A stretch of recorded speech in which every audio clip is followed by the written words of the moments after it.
Uma boa noite a todos e na paz de nosso Senhor e Salvador Jesus Cristo. Queremos com muita alegria nessa noite, através dessa transmissão da nossa igreja, Igreja Batista Renovada de Acará, desejar com muita alegria, com muito prazer, uma noite feliz e abençoada a todos que estão nos ouvindo, tanto o povo de Deus que congrega nessa casa, como você que porventura esteja nos ouvindo pela primeira vez. Seja bem-vindo nessa noite ao culto no seu lar. Nós queremos nessa noite ler a palavra de Deus e trazer aqui uma exposição de um texto bíblico para fortalecer a nossa fé, a nossa vida espiritual.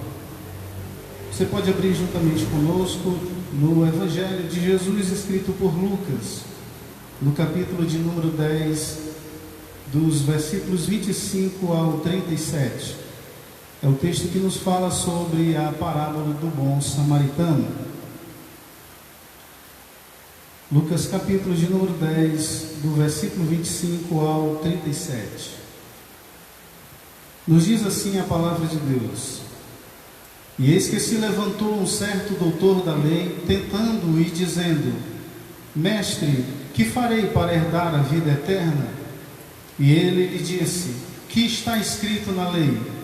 Como lês? E respondendo ele disse: Amarás ao Senhor teu Deus de todo o teu coração, e de toda a tua alma, e de todas as tuas forças, e de todo o teu entendimento, e ao teu próximo como a ti mesmo. E disse-lhe: Respondeste bem, faze isso e viverás. Ele, porém, querendo justificar-se a si mesmo, disse a Jesus: E quem é o meu próximo? E respondendo Jesus disse: Descia um homem de Jerusalém para Jericó, e caiu nas mãos dos salteadores, os quais o despojaram, e espancando-o, se retiraram, deixando-o meio morto. E ocasionalmente descia pelo mesmo caminho certo sacerdote, e vendo-o passou de largo. E de igual modo também um levita, chegando àquele lugar e vendo, passou de largo. Mas um samaritano que ia de viagem chegou ao pé dele e vendo-o moveu-se de íntima compaixão. E aproximando-se atou-lhe as feridas, aplicando-lhes azeite e vinho, e pondo-o sobre a sua cavalgadura, levou-o para uma estalagem e cuidou dele. E partindo ao outro dia, tirou 2 dinheiros e deu-os ao hospedeiro e disse-lhe: Cuida dele, e tudo o que demais gastares eu tu pagarei quando voltar. Qual, pois, destes 3 te parece que foi o próximo daquele que caiu nas mãos dos salteadores? E ele disse: O que usou de misericórdia para com ele. Disse, pois, Jesus: Vai e faze da mesma maneira. Queridos irmãos e amigos que estão nos assistindo em sua casa ou em algum outro lugar, nós queremos neste momento fazer um minuto de oração, mais uma oração, e após a oração estaremos aqui refletindo nessa palavra em nome de Jesus. Curve a sua cabeça, feche os seus olhos e oremos ao nosso Deus. Pai, em nome de Jesus, nós queremos nessa noite te agradecer, Senhor, porque embora não estejamos com o corpo físico presente, todos nós, mas estamos, como diz a tua palavra e falava o apóstolo Paulo, estamos em espírito, estamos no mesmo sentimento, estamos com a mesma fé, estamos, ó Deus, em um mesmo propósito, e oramos, ó Deus, juntamente com os teus filhos, que aqui, alguns que estão aqui conosco, que já ministraram o louvor, o pastor da igreja, e nós queremos agora orar com todos os que estão em sua casa ou em algum outro lugar, ouvindo nessa noite, participando deste culto ao Senhor. Queremos, Senhor Jesus, pedir que o Espírito Santo esteja como sempre está sobre cada um de nós e nos dê a compreensão necessária da tua palavra. Portanto, Senhor, pedimos a sabedoria do Senhor, pedimos o fervor espiritual do Espírito Santo, e que nessa noite muitas vidas sejam alcançadas pela Tua palavra, em nome de Jesus. Amém e amém. Nós lemos nessa noite esse texto, acreditamos ser um dos textos talvez mais conhecidos. É uma das parábolas de Jesus que se tornou, na verdade, um dos nomes, títulos para muitas coisas. Nós vemos hospitais com o nome O Bom Samaritano, nós vemos frases, nós vemos slogan em alguns lugares com o nome O Bom Samaritano. A verdade é que tudo isso está como um resultado da palavra de Jesus. Não foi qualquer pessoa que contou essa história, foi o próprio Filho de Deus. E por conta disso ela tem esse peso, ela tem esse poder e ela tem também essa beleza. A ponto de nós tirarmos uma história que Jesus está tratando sobre uma questão doutrinária e espiritual para a sua igreja. E às vezes até mesmo pessoas dentre esse imenso mundo pode tomar essa frase simplesmente por achar bonita, porque na verdade é que desde o início de todas as coisas, o desenvolvimento da história humana, nós crescemos ouvindo histórias. Os nossos avós contam histórias, os nossos pais contam histórias, e nós, quando nos tornamos pais e avós, também contamos histórias. E as histórias, quando verdadeiras, quando bonitas, quando com equilíbrio, essas histórias elas se tornam marcantes não apenas na vida daquele que já a conhece e conta, mas principalmente daquele que ouve e daquele que vai repassar essas histórias. Por mais que as pessoas nos nossos dias não queiram aceitar com confiança, tem medo, parece ter medo de acreditar com todas as forças, sem reserva, sem deixar nada para outro, parece que tem medo de Jesus, mas a verdade é que qualquer pessoa que acredite e que ame Ele, vai ver as suas histórias como as melhores histórias, as mais lindas, as mais perfeitas, as mais espirituais, as mais precisas, aquelas que em qualquer lugar do mundo, em um mundo civilizado como o nosso, essa história é bonita.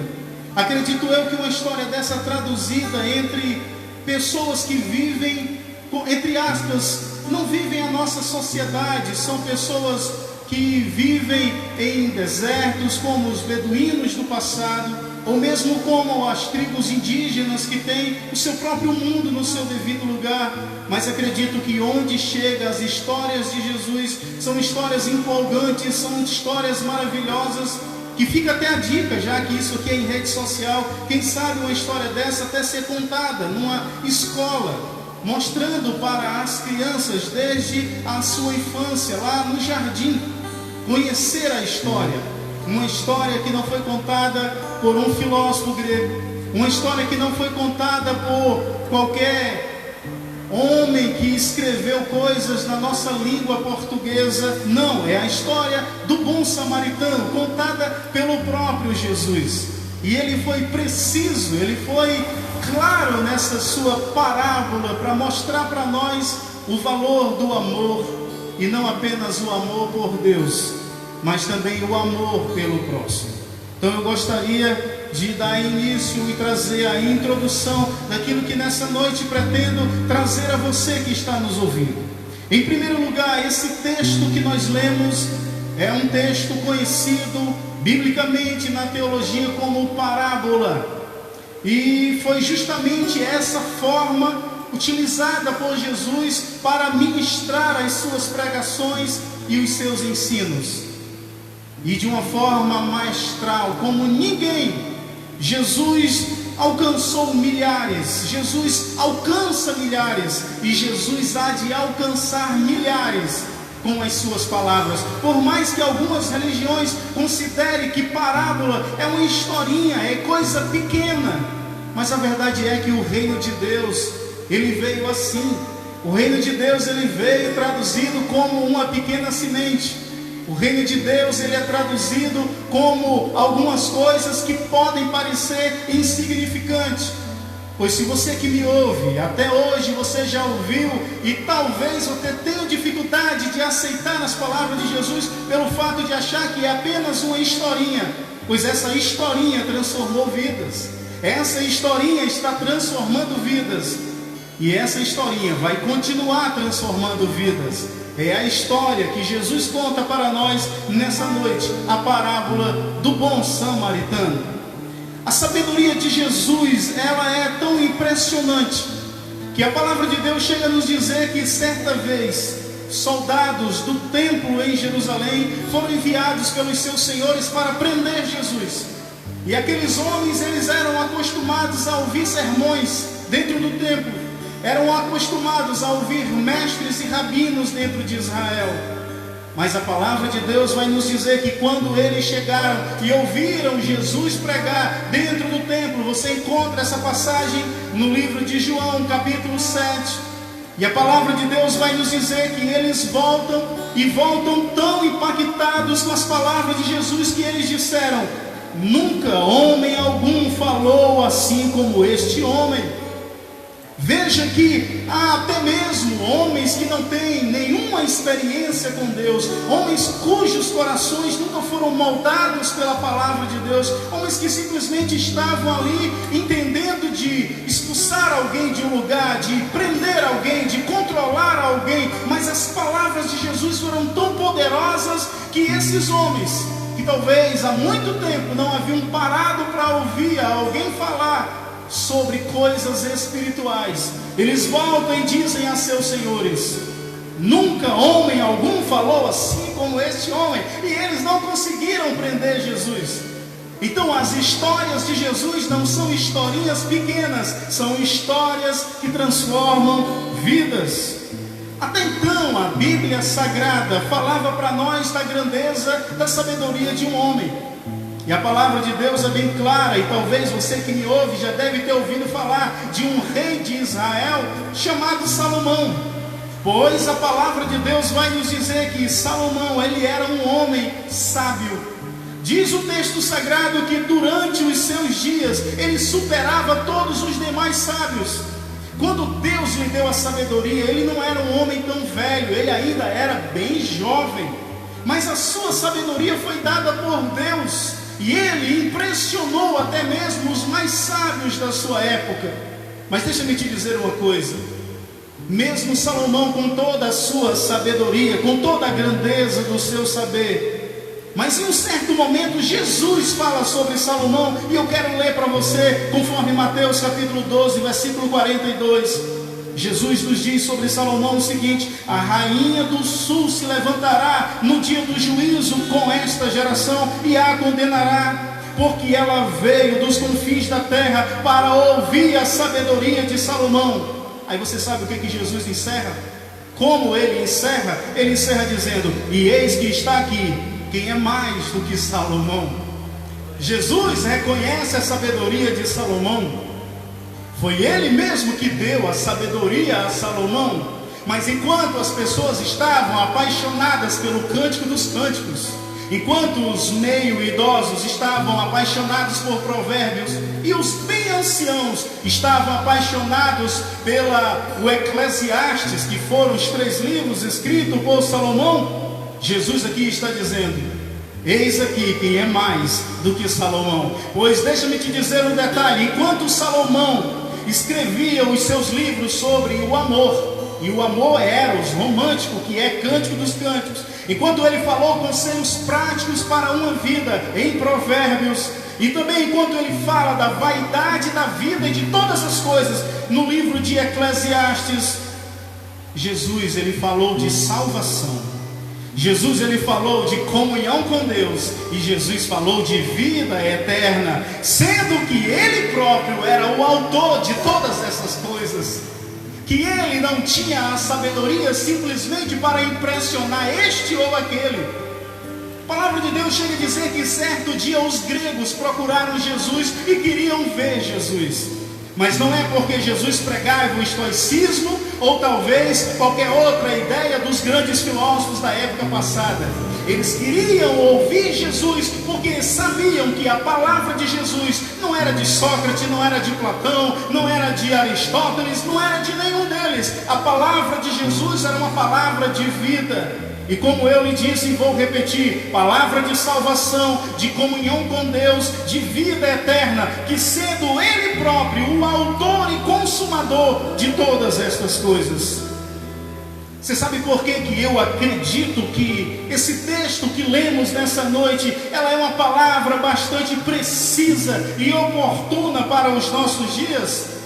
Quando eu estava estudando esse texto, eu estava me lembrando do livro do saudoso irmão C.S. Lewis, um escritor inglês que após a Segunda Guerra Mundial passou a redigir algumas coisas que ele pregava na rádio da CNN no período da Segunda Guerra Mundial. E no livro Os Quatro Amores ele escreveu: a primeira distinção que fiz, portanto, foi entre aquilo que denominei amor dádiva e amor necessidade.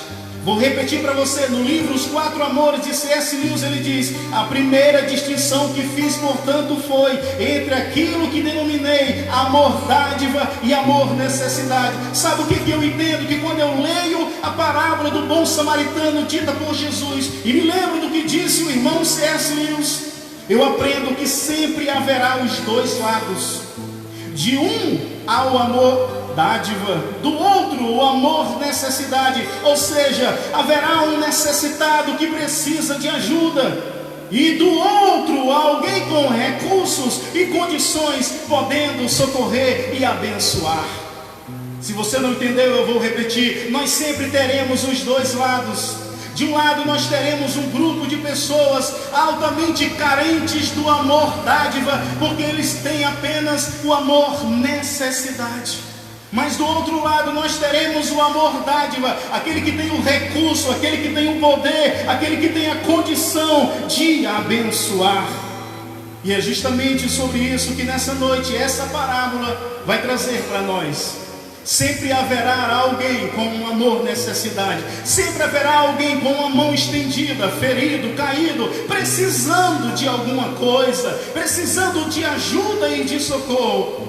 E graças a Deus, que sabiamente C.S. Lewis coloca, sempre teremos também um amor dádiva, uma mão estendida, com recursos, com condições, com força e suficiência de dizer a este de amor necessidade, necessitado: aqui estou para te ajudar. E é justamente isso que esse texto dito por Jesus expõe para nós, essa verdade. E eu quero nessa noite compreender com você algumas coisas aqui. Em primeiro lugar, quando a gente faz a exposição desse texto, eu gostaria hoje de trazer talvez alguma coisa diferente daquilo que eu costumo fazer, apenas expor do versículo 25 ao 29, e depois trarei apenas um ajuntado de coisas dos restantes de versículos, para que a gente seja bem objetivo. Em primeiro lugar, nestes versículos que citei para você, do 25 ao 29, nós lemos três perguntas. A primeira foi feita por um doutor da lei, esse homem que se aproxima de Jesus fazendo a primeira pergunta. A verdade é que este homem não estava muito interessado de perdão de pecados, de salvação e de vida eterna. Ele diz, o texto sagrado, que iria apenas tentar Jesus. Ele foi até Jesus apenas com aquela intenção de fazer uma pergunta e talvez encontrar e provocar em Jesus um erro nas suas palavras. Mas a verdade é que isto, a essa altura, já estava virando comum.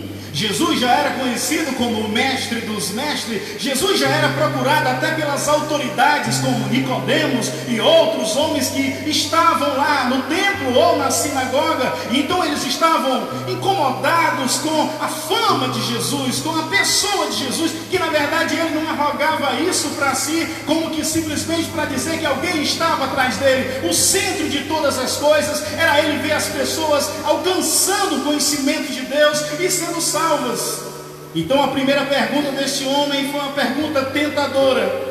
A segunda pergunta é interessante porque é o próprio Jesus quem faz, porque ele dá a resposta a esse doutor da lei também fazendo uma pergunta. E você deve muito bem lembrar do texto que a pergunta do doutor da lei é: mestre, que farei para herdar a vida eterna?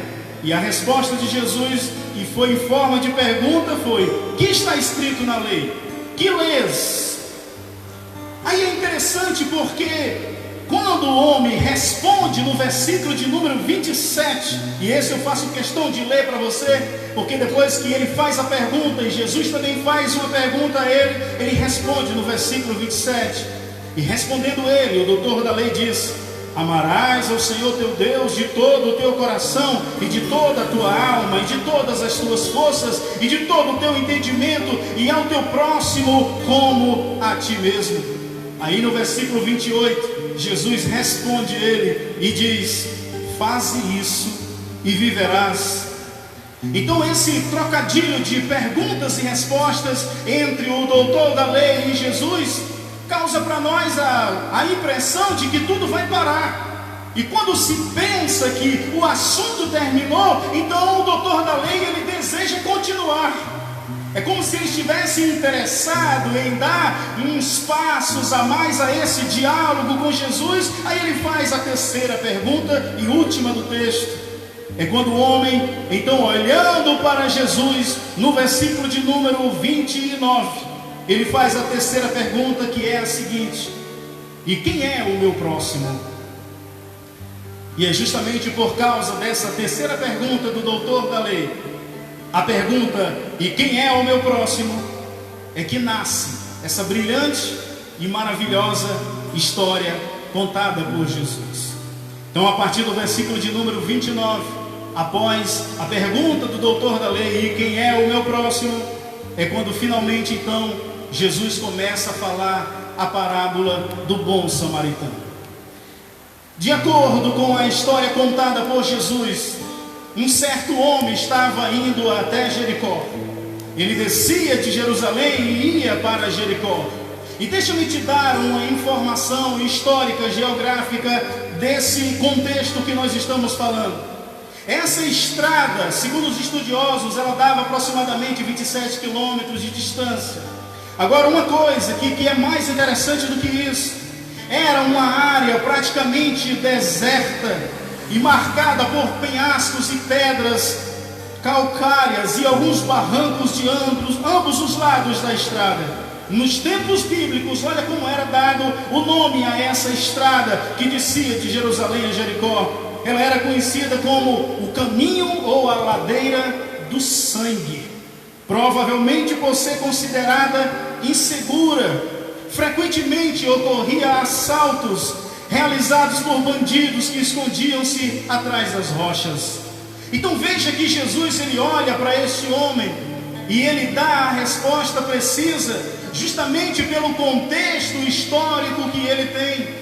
Jesus agora ele precisa responder ao doutor da lei quem é o próximo. E o interessante é porque o doutor da lei estava bem instruído acerca de amar a Deus. Ele fala o texto com tanta espiritualidade, com tanto fervor. Veja que ele diz: amarás o Senhor teu Deus de toda a tua alma, de todo o teu coração, de todas as tuas forças. Mas ele queria mais, porque o texto faz questão de dizer que ele queria se justificar mais. Ele olhando agora para Jesus, ele queria que Jesus apresentasse uma coisa talvez mais difícil. E é quando Jesus então finalmente conta a história deste homem que vai descer essa ladeira do sangue, que vai ir por este lugar que não era muito frequentado, passava apenas os viajantes ou comerciantes, e que Jesus vai dizer que esse homem, ao descer de Jerusalém até Jericó, este homem ele é assaltado. Depois que roubam, depois que desposam ele, depois que levam, despojam ele, depois que levam tudo que ele tinha de valor, a palavra do Senhor nos diz que ele é espancado. E esse homem em farrapos e quase morto, ele foi abandonado à beira do caminho. Veja que Jesus apresenta este homem como um homem traído pelas circunstâncias cruéis da vida. Veja que Jesus mostra que este homem, ao descer por aquele caminho, ele não desceu provocando a situação. Certamente pela história nos faz entender que era necessário este homem trilhar por aquela ladeira de sangue e correr o risco. E ele foi assaltado e espancado. foi colocado à beira do caminho e mergulhado, caído em seu próprio sangue. Aquele homem em farrapos, ele fica abandonado à beira do caminho. Agora, é interessante que enquanto Jesus vai contando essa história ela começa a tomar uma sequência muito inteligente de Jesus, porque ele começa agora a identificar alguns personagens. Jesus nos mostra que este homem é a vítima, que este homem desceu a este caminho e foi assaltado, que foi ferido e meio morto, está caído, e talvez ali caído nas poças do seu próprio sangue, com suas roupas rasgadas, e como o texto diz pelo próprio Jesus, quase morto, meio morto. E logo após o assalto, aquele caminho que não é tão frequentado, mas na história de Jesus começa a passar alguns personagens que eu quero dizer para você. Primeiro personagem que a palavra do Senhor nos diz que vai passar é um homem que não tem o seu nome, mas tem o seu ofício. Ele é um sacerdote. E todos nós que somos cristãos, você que tem algum conhecimento da palavra, que já ouviu alguma pregação, você deve saber que um sacerdote, ele exerce um ofício espiritual. É um homem de Deus, é uma pessoa que foi chamada por Deus para pregar a palavra, para ensinar a palavra. E o sacerdote, ele era visto como um dos melhores homens que alguém poderia encontrar na vida. Mas a palavra do Senhor nos diz que esse sacerdote, quando ele vê o homem ferido, ele passa de largo. Na história de Jesus, o homem que poderia ser a referência de cura, de socorro e de vida para este rapaz que está lá meio morto, sangrando e quase a perder a sua própria vida, ele não é socorrido por aquele que talvez eu e você imaginássemos que fosse a sua esperança. Mas como já disse alguns escritores, é possível que aquele sacerdote, se estivesse a cavalo, ele tivesse talvez até mesmo uma ousadia de passar pertinho daquele homem e quase feri-lo com o seu cavalo. Ele passa de largo, ele não sente a dor do homem, ele não vê que aquele homem é o seu próximo, e ele passa de largo. Mas eu disse para você que há um segundo personagem, e o segundo personagem também está nos limites da religião. Depois que o sacerdote passa de largo, a palavra do Senhor vai nos dizer que naquele exato momento vai passando também um homem que é levita. E o levita, para hoje, que a gente ouve muito falar sobre louvor, geralmente se associa levita apenas a um cantor. Mas deixa eu te dizer que um levita, no contexto do povo de Deus do passado de Israel, não era apenas um levita, não era apenas um músico, um levita, ele era aquele que trabalhava em vários ofícios da casa de Deus. Ele poderia sim ser um músico, mas ele poderia exercer outras funções dentro do tabernáculo, ou naquele período de Jesus, que já tinha o templo restaurado por Herodes, ele poderia trabalhar dentro daquele templo, ou em alguma sinagoga. Resumindo, um levita é como um sacerdote, ele tem um ofício espiritual, ele deveria sim ser um dos que mostraria a misericórdia ao homem espancado e quase morto à beira do caminho. Mas o que disse o Senhor Jesus? Ele olhou o homem e continuou o seu caminho. Aí é quando Jesus, em sua história, ele começa a nos impressionar com a beleza e a segurança que ele tem ao contar a história. Ele não perde o domínio, ele não perde o controle da história. Mais tarde, disse Jesus, vai passar um homem, e esse homem, ele é identificado como um bom samaritano, ou seja, como um samaritano. E esse homem, ele para, e ele, cheio de compaixão, ele se aproxima daquele homem caído, quase morto, e ele vai ajudá-lo. E eu quero aqui, em nome de Jesus, considerando essa parábola de Jesus, mostrar para você que o samaritano que parou e com compaixão vai ajudar este homem. Eu quero mostrar para você algumas coisas, algumas atitudes desse homem que nos mostra a sua ajuda a este homem caído e quase morto. Em primeiro lugar, a palavra de Deus nos diz que ele rasga em tiras um pedaço de linho para fazer ataduras ao homem ferido.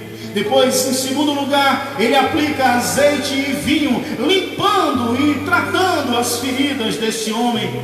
Em terceiro lugar, ele coloca o homem sobre o seu animal, levando a uma hospedaria, e ele mesmo cuida daquele homem ferido quando chega lá. E em quarto lugar, ele paga o hospedeiro e pede para que ele cuide desse homem ferido, pois ele vai fazer uma viagem, mas quando ele voltar, o que foi gasto com esse homem dentro da hospedaria, ele disse que vai pagar.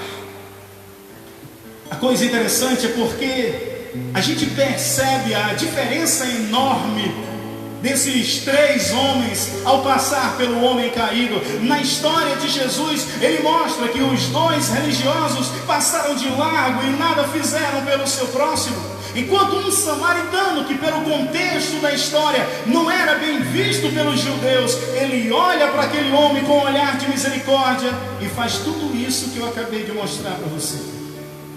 Aí é quando Jesus termina a história e termina fazendo uma pergunta. Se o texto começa com uma pergunta, Jesus então vai encerrar com uma pergunta, e a pergunta de Jesus não é tentadora, como a do doutor da lei. A pergunta de Jesus não é maliciosa, provocativa, não. A pergunta de Jesus é urgente e necessária para qualquer um de nós. Jesus disse: qual, pois, destes três te parece que foi o próximo daquele que caiu nas mãos dos salteadores? O doutor da lei não podia falar samaritano, porque os judeus não se davam com eles. E ele então responde da seguinte forma: o que usou de misericórdia para com ele. O orgulho daquele homem era tão grande que ele sequer queria utilizar o nome samaritano, mas precisou reconhecer que pela história deste homem, ele era o bom samaritano, ele era o próximo daquele homem, e ele precisa dizer o que usou de misericórdia para com ele. Como é que nós podemos resumir essa parábola desse contexto de Jesus apresentado aqui para nós? Fazendo a seguinte pergunta: quem é o meu próximo? É justamente o que Jesus está provocando em nosso pensamento, em nossa alma, descobrir nesse texto. Quem é o nosso próximo? Jesus aqui, quando conta essa parábola, e eu também li ela propositalmente hoje para você, por conta do que nós estamos vivendo, não apenas no nosso país, mas em todo o mundo, para se fazer essa pergunta: quem é o meu próximo? E eu quero te dizer o seguinte: o próximo não é uma pessoa atraente. Na parábola ele é mostrado como um homem sujo de sangue, nu e quase morto ou semi-morto, que não tem condições para retribuir o amor, o dinheiro e as roupas. Ele precisa de ajuda e não tem como ressarcir a ninguém que lhe ajudar. Este é o próximo. Vou repetir apenas algumas coisas para você. Quem é o nosso próximo? No sentido negativo, não é ninguém atrativo, atraente. É alguém caído no chão, com as suas roupas rasgadas, com o seu corpo ferido, com o sangue sendo derramado e ele quase morto, e sem ter condição alguma de depois olhar para você e dizer: eu vou ressarcir o custo pelo medicamento, o custo pela roupa, o custo por me deixar numa hospedaria. O meu próximo é alguém que é amor por necessidade, como disse C.S. Lewis. E o próximo desse homem é o amor dádiva, aquele que oferece, aquele que abre mão, aquele que olha, aquele que ama, aquele que se compadece. Aqui está o que eu disse para você a princípio. Nós temos os dois lados. De um lado nós temos um homem caído, um homem ferido, um homem quase morto, com a mão erguida para cima e querendo dizer: eu tenho necessidade. E alguém que veio e que não era sacerdote, que não era levita, que não era um homem espiritual, mas que era alguém que tinha amor, amor dádiva, amor de compaixão, amor de misericórdia, que estende a mão e cuida deste homem, pede para que o hospedeiro cuide dele, que diz: eu pago quando eu voltar o que for gasto por ele, não precisa nem saber quem sou eu, se vai me ressarcir, o importante é que ele viva. O importante é que ele não morra. O importante é que as circunstâncias que tentaram tirar a vida dele sejam todas envergonhadas e caiam por terra, porque quem é próximo não é mensageiro de morte, quem é próximo é mensageiro de vida, quem é próximo é mensageiro de amor, quem é próximo cura, quem é próximo levanta, quem é próximo ama. Nestes dias difíceis que nós estamos vivendo, que a humanidade está vivendo, muito se tem falado sobre solução, muito se tem falado sobre como alguém reagir a essa situação e resolvê-la. Nós vemos pessoas trabalhando, tentando descobrir um medicamento eficaz. É o que você ouve todos os dias. Os laboratórios, seja do Brasil, seja de outros países, numa correria como nunca, tentando descobrir algum tipo de medicamento eficaz ou uma vacina preventiva para o futuro.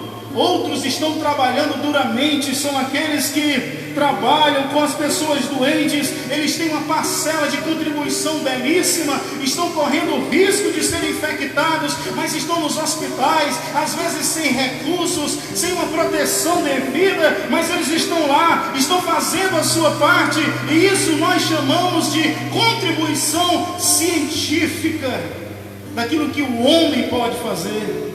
Mas por outro lado também nós vemos em redes sociais, a gente vê no dia a dia, nas conversas, se falar também do outro lado, de poderes espirituais, de orações, enfim, colocando a religião diante desse caos, dessa situação, que na verdade sempre é assim. Todas as vezes que o mundo começa a caminhar aos passos da destruição, da morte e da perdição, e a ciência falha, então alguém começa a se lembrar de Deus. Aí eu começo a ouvir aqui e ali algumas pessoas, e eu quero compartilhar com você algumas coisas que eu escuto. Por exemplo, eu vejo em redes sociais pessoas falando de oração, falando de cura, falando de misericórdia de Deus. Mas também não resta dúvida de que vemos pessoas com pânico, pessoas assustadas, dizendo o que a gente vai fazer, e outro de uma forma provocativa diz: cadê a tua fé? Aí do outro lado alguém já faz um vídeo e começa a dizer: cadê isso do fulano? Por que ele não faz isso? Por que ele não cura? E a verdade é que enquanto a ciência trabalha, aqueles que poderiam usar a fé em Deus, aqueles que poderiam usar o espiritual, não estão compreendendo. E estão brigando, estão se degladiando, e ao invés de espalharem fé, como a igreja está espalhando, no domingo ministrou a palavra, ontem teve oração, terça-feira teve oração nessa casa, e hoje estamos aqui ministrando para você. O que precisamos fazer é isso, não é discutir isso, e nem discutir outra coisa, mas é simplesmente nós acreditarmos que a partir de tudo isso, o que deve ser julgado não é alguém que merece, ou que alguém que deve ir primeiro, mas entender que se a ciência está fazendo a sua parte, não é hora de nós nos degladiarmos e começarmos a discutir questões essa ou aquela outra, ou querer ser promovido em cima de situações difíceis, de lágrimas e até mesmo de morte de algumas pessoas. Haja vista alguém até mesmo querer dizer: na Itália que tem morrido muita gente, a contaminação agora, a atenção maior da OMS, de todos nós, é a Itália. E alguém poderia até fazer uma crítica e dizer: mas o Vaticano é perto, o Papa celebrou sozinho a missa. Meu amigo, não é hora de críticas, não é hora de falarmos sobre isso. Eu fico pensando que se Jesus estivesse entre nós, em carne, como ele esteve um dia, eu acredito que ele nos ensinaria a parábola do bom samaritano. Porque eu quero te dizer uma coisa nessa noite, que eu entendo que nessa hora a humanidade precisa de amor. É certamente o amor, sim, é o amor que mais uma vez trará a cura para a humanidade. Não apenas para essa doença física que assusta todo mundo, mas sim para a essência da vida de cada um de nós. É o amor que vai curar, é o amor que vai sarar, é o amor que vai tirar o pânico, é o amor que vai trazer tudo de volta para o seu devido lugar. Olha o que disse o apóstolo Paulo na carta 1 Coríntios, capítulo de número 13. E esse capítulo é conhecido como o capítulo do amor, porque são 13 versículos, e os 13 versículos Paulo está trazendo um esboço acerca do amor. E o interessante é que quando o apóstolo Paulo fala sobre esse texto, o último versículo 13 está escrito assim: agora pois permanecem a fé, a esperança e o amor, estes três, mas o maior destes é o amor. Como eu disse para você, muitos estão querendo fazer discussões, debates sobre fé. Tem fé para isso, tem fé para resolver. Outros têm esperança, e esses debates não estão levando a lugar nenhum, porque o maior agora não é a fé exatamente, não é o amor, a esperança exatamente, mas é o amor. E como mesmo disse o apóstolo Paulo, o maior destes é o amor. E quando Jesus está lá na parábola, Jesus está fazendo questão de dizer que o bom samaritano talvez não tivesse fé, que talvez não tivesse tanta esperança como um sacerdote ou um levita, mas ele tinha amor. E se a fé e a esperança dos religiosos não levaram o homem caído no chão para uma hospedaria, o amor do samaritano levou. E esses dias alguém chegou para mim e fez esse tipo de diálogo, querendo falar sobre isso, e eu respondi para essa pessoa. Ela não é uma cristã fervorosa, e falando sobre fé, eu disse para ela essas palavras que estou dizendo para você agora, que o que vai nos curar, que o que vai colocar tudo no lugar, chama-se amor. E eu escrevi algumas coisas, eu quero ler para você aqui na ordem, para você entender. Porque será o amor que estimulará os cientistas a descobrirem o mais rápido possível um medicamento. Será o amor que dará força aos profissionais da saúde, que cuidem dos doentes e não abandonem nenhum. Será o amor que guiará a generosidade das pessoas a ajudarem financeiramente a tudo e a todos que precisarem. Será o amor que conscientizará, principalmente aos jovens, a tomarem medidas corretas, a fim de não levarem a contaminação aos mais vulneráveis, principalmente os mais idosos. Será o amor que produzirá o respeito, a união e a alegria entre o povo de Deus. E jamais continuaremos nessa discussão de quem tem mais fé, de quem tem mais esperança. Nós temos o amor, e esse amor trará o respeito, a união e a alegria em nosso meio. Agora, veja bem o que eu vou te dizer, escute bem. Esta situação que o mundo vive, que nós vivemos, principalmente os países que estão agora no colapso, no desespero maior, a América do Norte, a Itália, a Espanha, veja só, será que não tem um espaço para uma pergunta? Será que esse caos todo que o mundo vive não tem um espaço para uma pergunta? Não seria este o momento de nós praticarmos o que Jesus ensinou nesta parábola? Amor ao próximo como a si mesmo. Você sabe o que significa o próximo na linguagem teológica e religiosa? É muito bonito, e eu faço questão de dizer para você: próximo na linguagem religiosa é: você é meu irmão e eu sou seu irmão. Isso chama-se reciprocidade. Próximo é isso. Você é meu irmão e eu sou seu irmão. A palavra próximo, ela tem um sentido de reciprocidade.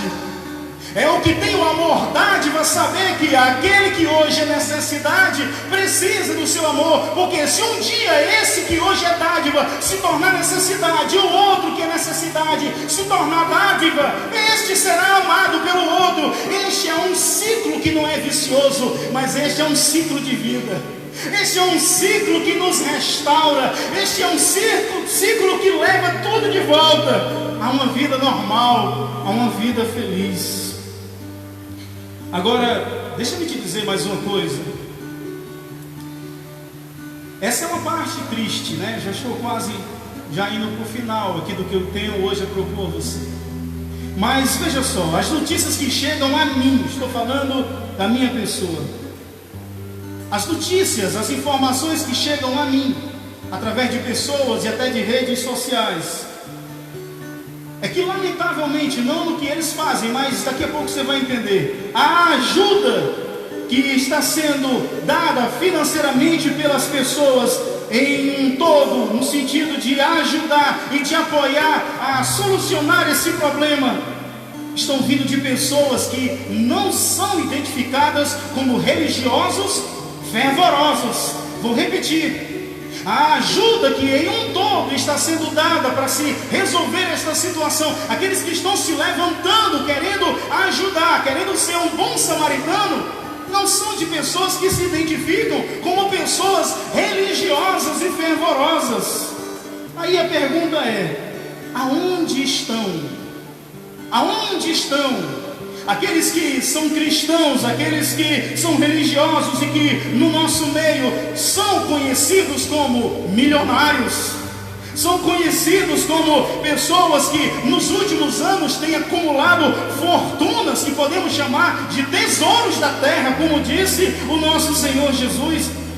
E que de uma forma geral, falando de cantores, falando de pregadores, falando de escritores ou de cristãos comuns, que nos últimos dias têm conseguido, têm sido abençoados por um país capitalista, crescer financeiramente. Aí a pergunta é a seguinte: aonde estão esses cristãos? Aonde estão essas pessoas que eu acabei de dar títulos e não nome pessoal de ninguém?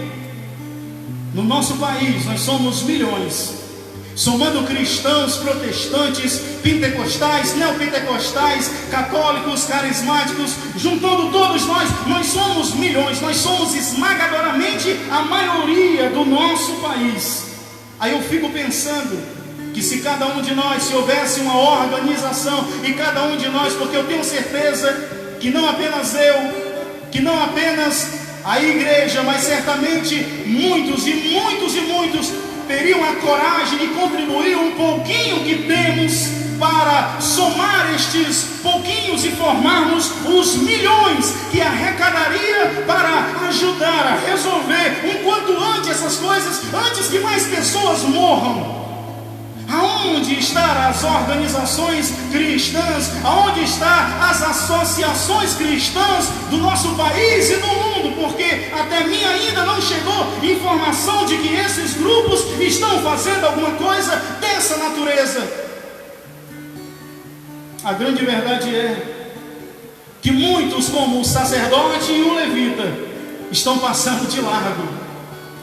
Que mesmo sendo sacerdotes, que mesmo sendo levitas, que mesmo sendo cristãos, nós estamos passando de largo.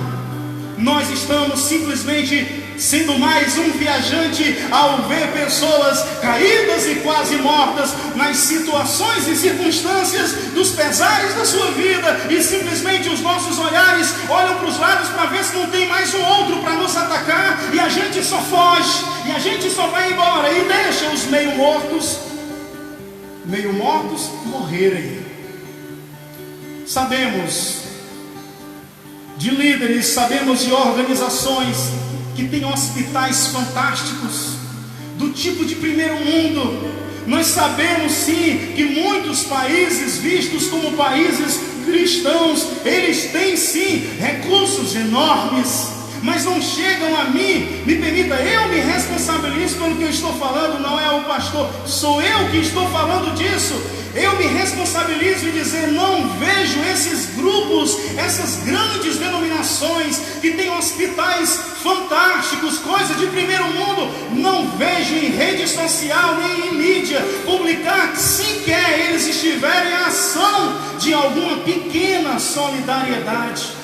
Estão nos seus egoísmos, estão nos seus cantinhos fechados, postando vídeos que estão em retiros, em quarentenas, bem distante de pessoas que poderiam causar a doença para eles, no meio dos pássaros, no meio das árvores, no meio dos animais, nas suas fazendas. Outros estão em grandes apartamentos em países árabes e não estão nem aí.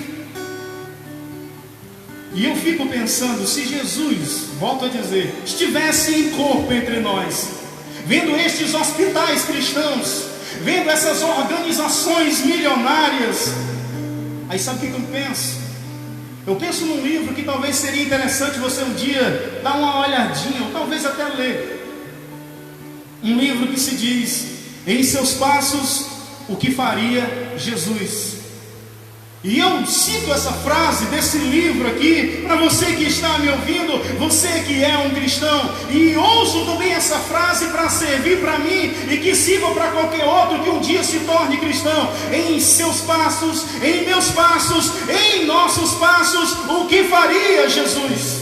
O que Jesus faria se estivesse na terra, pessoalmente, em corpo, como nós estamos hoje, tendo esses grandes hospitais que se dizem de igrejas e de líderes religiosos, e vendo muitos que acumularam seus milhões e que não fazem nada? O que Jesus diria para mim e para você quando nós fôssemos orar hoje à noite? Qual seria o conselho de Jesus para nós? O que será que ele diria? Agora, para mim finalizar, eu preciso falar também esse assuntozinho aqui que pode parecer delicado, mas o senhor não se preocupe, pastor, eu vou me sair para não causar nenhum problema. O último assunto que eu quero tratar sobre essa questão de ser ou não um bom samaritano, de olhar e ser o próximo de alguém ou não. Depois de falar de tudo isso, eu ainda quero tratar dessa questão para me encerrar. Eu já ouvi e li, viu, nas redes sociais, que tudo isso que está acontecendo é Jesus que está orquestrando todo este sofrimento. Tenho ouvido isso o tempo todo, tenho visto isso em redes sociais. Aí as pessoas começam a dizer: o motivo disso é por causa dos últimos carnavais, blasfemaram contra o Senhor. E as pessoas começam a querer atribuir toda essa pandemia, toda essa dor, todo este sofrimento como uma orquestração maligna e secreta de Jesus. Como se Jesus fosse uma espécie de membro de Estado Islâmico que não pode ver uma pessoa blasfemar dele, que já quer tirar a sua vida, que já quer maltratar. E o que eu penso, isso aqui é um pensamento meu, eu assumo o que estou dizendo. Estão dando a Jesus uma personalidade que não é dele. Estão mostrando um Jesus para essas pessoas que estão lá fora, diferente do que a Bíblia Sagrada nos ensina. Algumas pessoas chegam para mim e começam a falar sobre esse assunto, e eu prefiro mostrar dessa forma que isso não é uma orquestra de um decreto oculto divino de Jesus para ferir as pessoas. Imagina pessoas morrendo sem ar, e tudo isso porque Jesus quer que essa pessoa morra, porque em um carnaval no Brasil fizeram isso, e alguém morrendo do outro lado sem ter culpa nenhuma. Olha só, pessoal, nos dias bíblicos, quando Jesus foi perguntado sobre sofrimento relacionado a pecado, ele deu respostas bem diferentes do que alguns esperavam ouvir. E eu vou citar apenas 3 para você. Estou falando de Jesus, não estou falando de pragas no Egito, não estou falando de destruição de Sodoma e Gomorra, estou falando de Novo Testamento, estou falando de Jesus. 1 João capítulo 9, no versículo de número 3, há ali uma conversa porque um menino nasceu cego, e o sofrimento dos pais não era apenas a cegueira do filho, era saber que quando saía na rua, as pessoas apontavam e diziam: "Oh, família amaldiçoada, quem terá pecado dele? Será que foi o pai? Será que foi a mãe? Ou será que foi esse menino?" Havia esse costume naqueles dias de achar que o sofrimento sempre estava associado a um pecado. Você sabe o que foi que os discípulos fizeram? Perguntaram para Jesus, porque era a ideia que eles conheciam dos seus dias. E quando eles perguntaram: "Mestre, quem pecou? Foi ele ou foi os seus pais?" E a Bíblia diz que Jesus disse: "Nem foi o garoto, também não foi os seus pais, foi apenas para a glória de Deus." Jesus mostra que nem todo sofrimento está associado ao pecado. Em segundo lugar, Lucas capítulo 13, do versículo 1 ao 5, acontece 2 desastres. O primeiro é porque Pilatos, ele maldosamente, ele toma homens que estavam fazendo um sacrifício no templo, e enquanto eles sacrificavam, que derramavam o sangue dos animais para Deus, Pilatos ordenou que matassem os homens e misturassem o sangue dos homens com o sangue dos animais do sacrifício, e foi algo terrível na Galileia.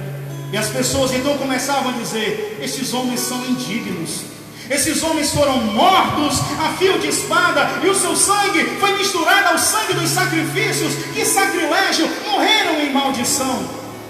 No mesmo texto de Lucas capítulo 13, diz que a torre de Siloé ela caiu e esmagou alguns homens também. E a história era essa: esses homens são homens grandemente pecadores contra Deus. A torre caiu mesmo em cima deles e estão esmagados. Você sabe o que foi que Jesus falou? Jesus disse uma palavra clara, simples e perfeita: se todos vocês não se arrependerem, todos de igual modo perecereis.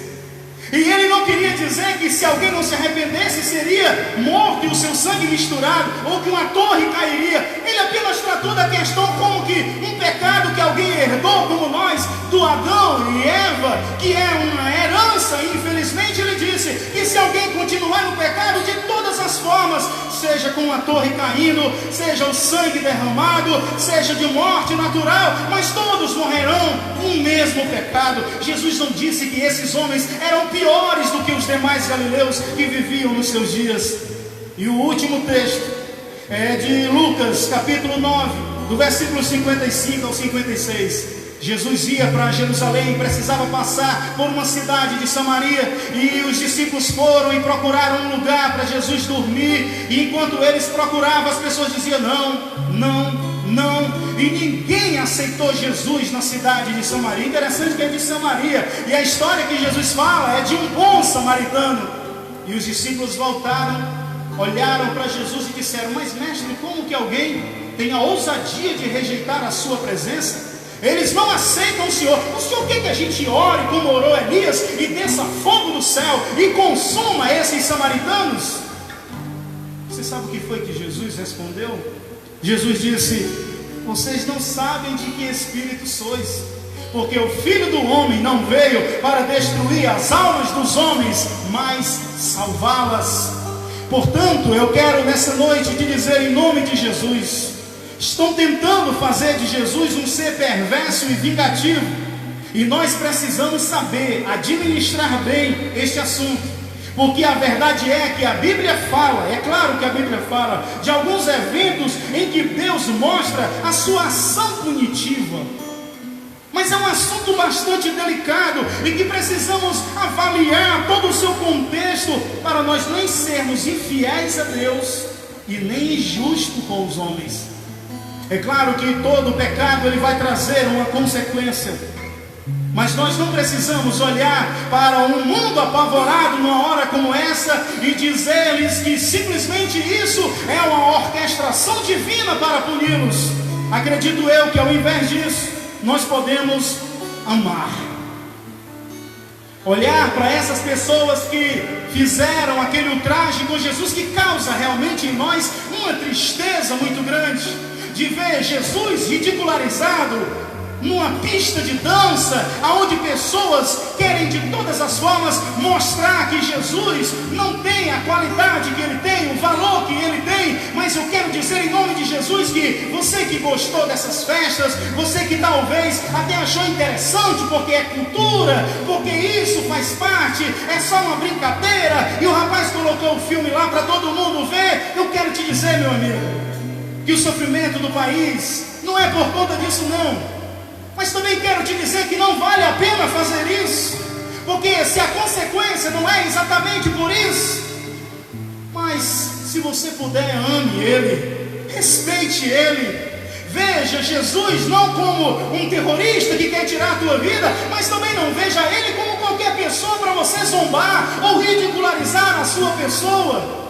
E você, meu irmão, minha irmã, nós vamos olhar agora para essa situação e queremos ser aqueles que temos uma resposta, porque ao invés disso, nós não conseguiremos ganhar esse povo para Jesus. Pelo contrário, eles terão medo de Jesus, eles terão pavor de Jesus, porque quando alguém olhou para Jesus e disse: se tu é o Filho de Deus, desce, Você que podia dar a vida aos outros, por que você não desce quando eles estavam ultrajando Jesus, quando eles estavam cuspindo em Jesus? E você sabe que o cuspe lá no Oriente é um dos ultrajes mais terríveis que alguém pode receber, é ser cuspido por alguém na face. E Jesus foi. E Jesus simplesmente olhou para aqueles homens e aquelas mulheres e disse: Pai, perdoa-lhes, eles não sabem o que fazem. Se essa pandemia é consequência dos pecados naturalmente que o mundo vive por conta de não querer servir a Deus, mas nós não atribuímos isso como se Deus estivesse agora querendo tirar a vida de muitos que estão morrendo e que até são inocentes, e outros que nunca sequer gostaram ou sequer aprovaram no que fizeram sobre Jesus naquele fatídico dia do carnaval. Por isso o conselho que nós como igreja, povo de Deus, vamos amar o nosso próximo como Jesus nos ensina neste texto, porque se não conseguirmos amar aquele a quem nós estamos vendo e que estão aí sofrendo, sentindo dores, faltando ar e morrendo, se a gente não conseguir amar essas pessoas, ajudá-los com oração ou com alguma ajuda que algum cristão possa ajudar financeiramente de alguma forma, como amaremos a Deus a quem nunca vimos? Por isso eu quero encerrar nessa noite a minha palavra aqui, minha palavra no sentido de falar a palavra de Deus, e dizer para você que eu vejo hoje o mundo como este homem que foi ferido, que foi espancado, que foi roubado. Roubaram a paz da Itália, roubaram a vida de muita gente naquele país, está roubando em todo o mundo. Eu não sei como foi que isso aconteceu. Alguns dizem uma coisa, outros só sabemos de uma coisa: é um vírus que se tornou pandemia. E eu vejo tudo isso como uma circunstância, uma coisa que aconteceu, como aconteceu à beira do caminho deste homem que descia de Jerusalém a Jericó. E que os dois que eram sacerdotes e levitas que passaram, e que o bom samaritano parou e ajudou aquele homem.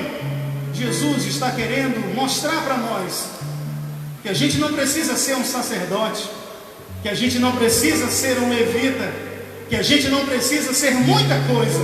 A gente só precisa ter amor para olhar para esses caídos e colocar ali tecido de linho, amarrar, colocar azeite, colocar vinho, levar a uma hospedaria, medicar ele e dizer: ó profissional, cuida dele, depois eu volto, se gastou mais alguma coisa, eu vou te pagar, faça isso. Porque naquele dia, no dia do Senhor Jesus, tudo isso será lembrado. E eu quero encerrar fazendo só mais uma leitura, porque como eu tenho lhe dito que tudo isso um dia vai ser lembrado, no sentido de se amar o próximo, porque às vezes se fala muito contra essa questão de obras, mas a verdade é que somos salvos para termos as obras, fomos amados incondicionalmente para amarmos hoje. Olha o que diz Mateus, no livro de Mateus, mas é Jesus que diz, no capítulo 25, do versículo 31 ao 46. Quero que você preste bastante atenção, mesmo que você não tenha uma Bíblia aí para acompanhar a leitura, mas preste bastante atenção, baseado em tudo que eu falei para você hoje sobre a parábola do bom samaritano, daquele que vê o seu próximo como um alvo do seu amor, como um alvo do seu amor dádiva. Olha o que diz a palavra de Deus, Mateus 25, do 31 ao 46. Nos diz assim a palavra de Deus: e quando o Filho do Homem vier em sua glória, e todos os santos anjos com ele, então se assentará no trono da sua glória, e todas as nações serão reunidas diante dele, e apartará uns dos outros, como o pastor aparta dos bodes as ovelhas, e porá as ovelhas à sua direita, mas os bodes à sua esquerda. Então dirá o rei aos que estiverem à sua direita: vinde benditos de meu Pai, possuí por herança o reino que vos está preparado desde a fundação do mundo. Porque tive fome e deste-me de comer, tive sede e deste-me de beber, era estrangeiro e hospedaste-me, estava nu e vestiste-me, adoeci e visitastes-me, estive na prisão e fostes ver-me. Então os justos lhe responderão dizendo: Senhor, quando te vimos com fome e te demos de comer, ou com sede e te demos de beber? E quando te vimos estrangeiro e te hospedamos, ou nu e te vestimos? E quando te vimos enfermo ou na prisão e fomos ver-te? E respondendo, o rei, que é Jesus, lhes dirá: em verdade vos digo, que quando fizestes a um destes meus pequeninos irmãos, ou seja, quando fizestes ao teu próximo, a mim o fizestes. Essa é a parte positiva, mas nós temos a negativa, olha só. Então dirá também aos que estiverem à sua esquerda, aqueles que é intitulado os bodes: apartai-vos de mim, malditos, para o fogo eterno, preparado para o diabo e seus anjos, porque tive fome e não me destes de comer, tive sede e não me destes de beber, sendo estrangeiro não me hospedastes, ou não me recebestes, ou não me recolhestes, estando nu não me vestistes, estando enfermo, estando com coronavírus. É verdade que não pode ver, mas pode orar e pode abençoar de outra forma. Não me visitaste, não me viestes ver-me, estando enfermo e na prisão, não me visitastes. Estando eles também, então eles também lhe responderão ao rei: Senhor, quando te vimos com fome, ou com sede, ou estrangeiro, ou nu, ou enfermo, ou na prisão, e não te servimos? Então lhes responderá o rei Jesus, dizendo: em verdade vos digo, que quando a um destes pequeninos o não fizestes, não o fizestes a mim. E irão estes para o tormento eterno, mas os justos para a vida eterna. Em tempo de pandemia, em tempo de sofrimento, de dor e de morte, não vamos discutir quem tem mais fé, não vamos discutir quem tem maior esperança. Vamos amar. Como igreja, vamos entender a mensagem de Jesus para nós, sermos um bom cristão, sermos um bom samaritano, olhar com um olhar de amor, dádiva, porque cada um dá o que tem, cada um oferece aquilo que está em suas condições. E eu creio que o pastor dessa igreja, eu creio que essa igreja está orando por este país, está orando pelo mundo. Estamos pedindo a misericórdia de Deus, não estamos para julgar e condenar e nem apontar culpados, mas apenas olhar e dizer que o Jesus que muitos dizem que está feliz e massacrando o mundo, para mim e para a palavra de Deus principalmente, que ela é a verdade, Jesus está triste, porque ele não tem prazer na morte do ímpio, e está alegre ao ver eu e você amando essas pessoas, orando por essas pessoas e dizendo que feliz é a nação cujo Deus é o Senhor. Eu quero, em nome de Jesus, fazer uma oração aqui para finalizar. E quero convidar você que está na sua casa, se você já é um cristão, se você já congrega, se você já serve a Deus, ore conosco para que a sua fé seja fortalecida, animada cada vez mais no Senhor, e peça ao Senhor este amor dádiva no seu coração, para que, como o samaritano ou o bom samaritano ajudou aquele homem, eu e você também possamos ajudar do nosso jeito, fazendo a nossa parte. E você que estiver me ouvindo, em nome de Jesus, e está apavorado, com medo de tudo isso, eu quero te dizer duas coisas. Não fique apavorado, não tenha o pânico, tenha o cuidado apenas. E não fique triste com Jesus quando você ouvir esses vídeos, ou ouvir essas falas, dizendo que isso é uma orquestração do decreto de Deus contra o mundo. Não fique triste com Jesus. Assim como Jesus disse para eles, eu digo aqui para você dizer para eles: eles não sabem o que falam, eles não sabem o que dizem, porque o Jesus da Bíblia, Ele ama você. Porque, como sempre diz o nosso pastor da nossa igreja, que para um sincero arrependimento há também um verdadeiro perdão. E eu acredito que, havendo dentro do seu coração uma sinceridade em orar conosco agora, haverá também um perdão verdadeiro da parte de Jesus para você. Não veja, pelo amor de Deus, não veja Jesus com um olhar de alguém que está perversamente querendo tirar a vida das pessoas. Podes pensar, fechar os seus olhos e imaginar seus olhos maravilhosos e belos olhando para você e simplesmente querendo dizer: eu quero te ajudar, eu quero te livrar desse pânico, eu quero resolver essa situação. Quero que você hoje lembre que Jesus é amor e que Ele está de braços abertos para cuidar de você. Ele é o nosso amigo, o amigo bem próximo, o amigo bem chegado. Vamos orar em nome de Jesus. Feche os seus olhos aonde você estiver. Se você puder, curve sua cabeça.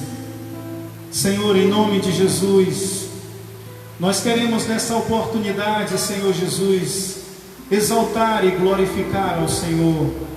Nós queremos te agradecer, Senhor, porque eu creio que mais uma vez será o amor que vai vencer. Será o amor no coração da tua igreja. Será o teu amor no coração até mesmo daqueles que estão lá fora, mas que nesses dias têm pensado muito no Senhor, têm ouvido muito sobre o Senhor, têm até mesmo lido a tua palavra. E eu sei que o teu amor vai alcançar os seus corações. Em nome de Jesus, em nome de Jesus, Pai, o teu amor venceu tantas coisas. O teu amor já rompeu barreiras tão maiores. O teu amor foi capaz de enviar o Senhor Jesus para vir a este mundo e entregar a sua vida voluntariamente, sacrificialmente, vicariamente por cada um de nós. Nós estamos aqui porque somos frutos do teu amor e queremos que o mundo ouça que o mundo pode também ser fruto do seu amor. Oramos, Senhor Jesus, por aqueles que ainda não te conhecem. Oramos por aqueles que estão apavorados, que estão com pânico, que estão com medo. Em nome de Jesus, repreenda isso, Senhor. Repreenda todo este medo. Repreenda, Senhor, todo este mal que quer causar problemas psicológicos nas pessoas mais idosas. Alguns, ó Deus, já estão mesmo tomando decisões que futuramente irão procurar os profissionais da área. Mas em nome de Jesus, cura, Senhor, e livra aqueles que ainda não estão completamente atingidos pelo medo. Oramos também para que o Senhor guarde a nossa cidade, que o Senhor continue guardando a nossa cidade, que o Senhor, meu Deus, continue guardando o nosso estado, o nosso país, e que o Senhor também guarde o mundo e dê livramento em nome de Jesus, e que quando tudo isso terminar, possamos a uma só voz dizer obrigado, Jesus, e possamos na nossa consciência cada um dizer: eu fiz a minha parte, eu ajudei naquilo que pude, eu fui um bom samaritano. Jesus, que a tua palavra esteja agora enraizada, penetrada profundamente nos nossos corações, e ao vermos tudo isso, possamos descer do cavalo, possamos pegar a nossa veste de linho, rasgar para fazer ataduras, lavar a ferida com azeite e com vinho, levar a hospedaria e cuidar, depois continuar a vida e recompensar aqueles que cuidarem destes. Que essa palavra do amor, que essa palavra que é maior, o amor, esteja dentro de cada um de nós, e o amor vencerá. Da sua casa, como você está aí, se você puder, aqui nós juntos, aqui na fé, erguer a sua mão e repita comigo: o amor mais uma vez vencerá. O amor de Deus mais uma vez vencerá. O amor de Jesus mais uma vez vencerá. vencerá. O amor no povo de Deus mais uma vez vencerá. O amor no mundo mais uma vez vencerá. E você diz amém, amém e graças a Deus. O amor vencerá, porque a fé, a esperança e o amor permanecem, mas o maior destes é o amor. Que Deus te abençoe, em nome de Jesus, amém.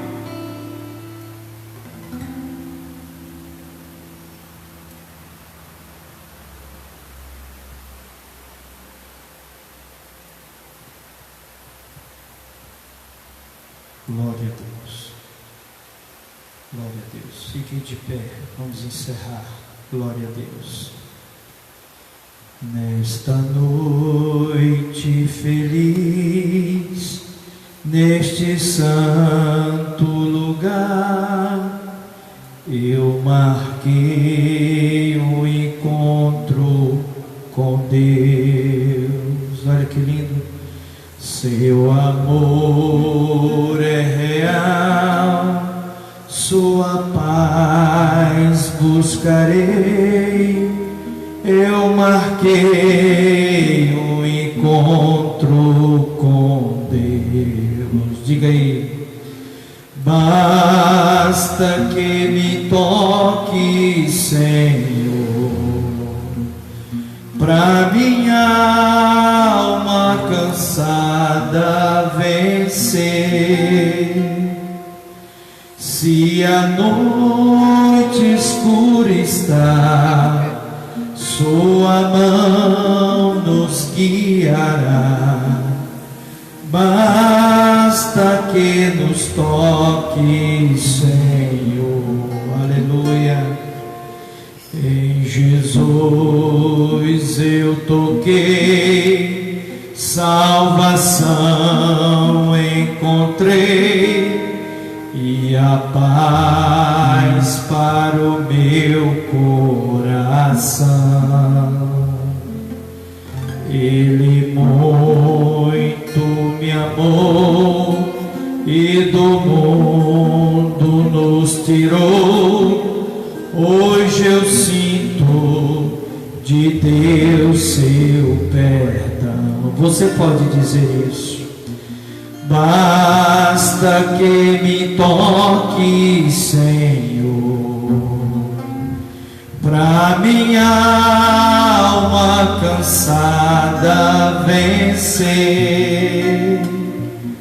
Se a noite escura está, sua mão nos guiará.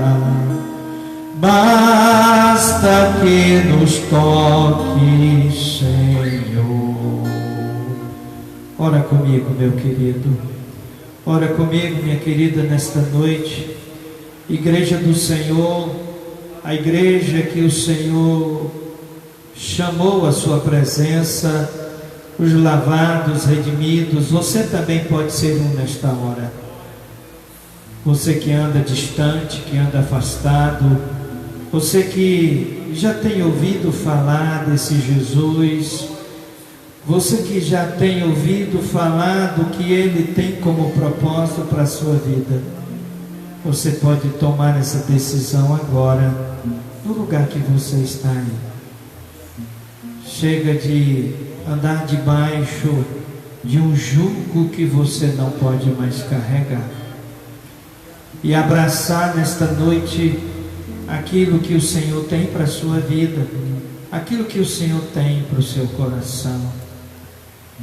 Nós sabemos desta coisa que tem nos atormentado, que tem atormentado o mundo inteiro, mas nós estamos diante daquele que pode nos ajudar, diante daquele que pode nos favorecer. A nossa fé diante de Deus, ela ainda é maior do que o medo que nos propõe.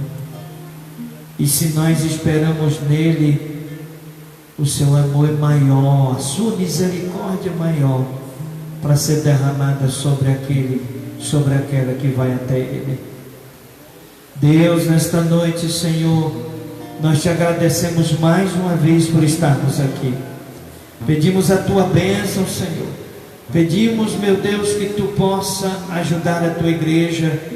Deus, nós temos nos juntado, meu Senhor, ele na casa dele, ela na casa dela, eu na minha casa. Nós temos nos juntado, Senhor, neste corpo que somos do Senhor, da qual tu és nosso cabeça. Nós temos clamado para que tu possa fazer retroceder esta situação. Nós temos clamado para que o Senhor possa, meu Deus, trazer, meu Senhor, ao homem, meu Deus, a mulher que tem crido, que tem esperado em ti.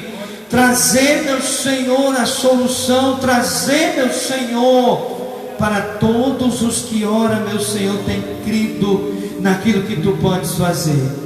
Meu Senhor, toque agora, Jesus. Toque agora, meu Deus, trazendo, meu Senhor, para este coração arrependido, o perdão que só o Senhor pode derramar. Ó Pai Santo, acolhe agora, meu Deus, este homem, esta mulher, meu Senhor, que agora tem, meu Deus, se alegrado em retornar à tua presença. Pois, meu Senhor, nós temos aprendido na tua presença que tudo contribui para o bem daqueles que resolvem te amar. Nos ajuda a te amar, Senhor, porque certamente contribuirá. Deus, todas as coisas são para nos aproximar. É uma oportunidade que ora o homem tem de estar mais perto do Senhor, de estar mais na tua presença. Ó meu Senhor amado, este ou esta que tem tomado esta decisão agora de servir ao Senhor sozinho agora, ele está sozinho, mas ele não está só da tua presença. O Senhor agora fala com ele, o Senhor agora fala com ela. Jesus, os muitos meses, os muitos anos, muitos dias que tem andado este homem, que tem andado esta mulher distante do Senhor, Deus, agora estão sendo estreitados na tua presença, e esta distância, meu Senhor, já não existe mais, se ele, se ela agora, Deus, derrama o seu coração diante da tua presença. Pai, o problema dos últimos dias, da atualidade, tem sido, Senhor, este contágio, este vírus, meu Senhor. Nós cremos que tu és capaz de vencer, e tu irás vencer. Tu irás vencer para que todos possam vencer. Ó meu Senhor, nós temos crido, meu Deus, que dias melhores virão, porque o Senhor, meu Deus, deseja, Deus, que todos tenham vida. Deus, está diante do homem nesta terra a morte e a vida, mas o Senhor nos dá um conselho: escolha, pois, a vida, e a vida está diante do Senhor, o Senhor que veio da vida e vida em abundância. Meu Deus, que este coração agora, Pai, ele possa reconhecer que ora, tudo que ora se necessita, se precisa, é uma providência do Senhor que fez os céus e a terra. Nós te agradecemos pelo privilégio de estarmos aqui te adorando e te bendizendo, em o nome de Jesus. A edificação da tua igreja, do teu povo, nós não podemos estar junto um ao outro, meu Senhor, no toque da mão, num abraço fraterno, mas tudo isso vai passar, e nós cremos, meu Deus, que estaremos muito em breve juntos, te louvando e te glorificando, ficando cada vez mais firme na tua presença. E enquanto isso, Deus, estamos em nossos lares, no culto doméstico, na busca, na adoração, no louvor ao Senhor, sendo edificado pela tua presença, buscando uns pelos outros e colocando em intercessão, como fez Abraão, Deus, intercedendo uns pelos outros na tua presença e vendo a tua glória, porque o Senhor prometeu aos que creem vermos a tua glória, em o nome de Jesus, em o nome de Jesus. Diga amém nesta noite, assim seja, em nome de Jesus. Estamos chegando aqui ao final. Lembrando que próximo domingo ainda estaremos, adorando aqui, você adorando na sua casa, mas o louvor chegando à presença do Senhor. Domingo, no final, eu pedi para que você entrasse no desafio de orarmos para ver Deus solucionar mais uma vez, como disse o irmão, por amor, esta situação.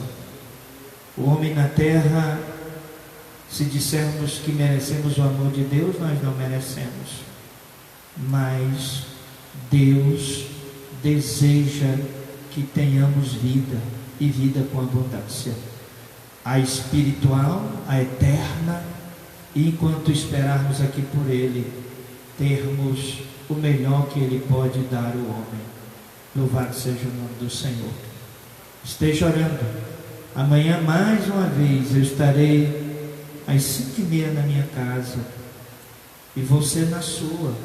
Levante, coloque o joelho no chão junto comigo, e vamos pedir o Senhor para fazer retroceder, ensinar o que precisamos aprender, ensinar a humanidade o que ela precisa aprender, e em tudo isso ficarmos mais pertinho de Deus, aproveitarmos as oportunidades que Ele tem nos dado para conhecermos e prosseguir em conhecer o Senhor e termos o que Ele tem para nossas vidas. Domingo estaremos de volta a partir das 18 horas, adorando e transmitindo a palavra do Senhor novamente. Compartilhe, diga para o seu irmão, lembre o seu irmão, ajude ele a receber em casa a palavra do Senhor, ajude-o, se ele não tem condições, ajude, trabalhe, faça isso, sem aglomerações, fazendo aquilo que nos cabe, fazendo aquilo que nós podemos fazer, porque o Senhor faz milagre, e é isso que Ele faz, e Ele irá fazer. Amém? Louvado seja o nome do Senhor. Glória a Deus. Diga aí para o seu irmão: Deus está trabalhando para você ter o melhor que Ele tem para você. Louvado seja o nome do Senhor. Que o amor de Deus, a graça do nosso Senhor e Salvador Jesus Cristo, a consolação, a comunhão do Espírito Santo de Deus, seja com todos os presentes, também os ausentes, e você vai dizer: amém, Jesus.